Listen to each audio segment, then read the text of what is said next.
আসসালামু আলাইকুম, কেমন আছেন প্রিয় শিক্ষার্থীরা? এসো এই ভিডিওতে শিখি প্রথম শ্রেণীর পাঠ 9। শুনিও বলি। বাঘ ও রাখাল।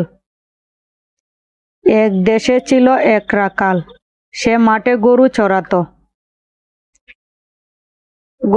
চড়াতো আর বাঁশি বাজাতো, তবু তার সময় কাটতো না। একদিন সে মজা করলো। সে গাছের আড়ালে লুকালো।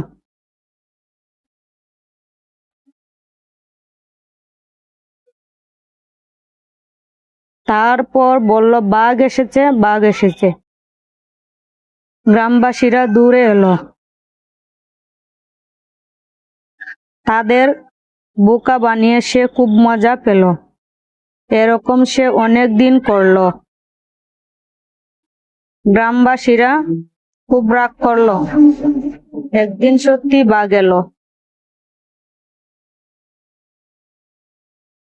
রাখাল চিৎকার করলো, বাঘ, বাঘ, বাঘ। এবার আর কেউ এলো না। বাঘ রাখালকে ধরে নিয়ে গেল। রাখালকে আর খুঁজে পাওয়া গেল না।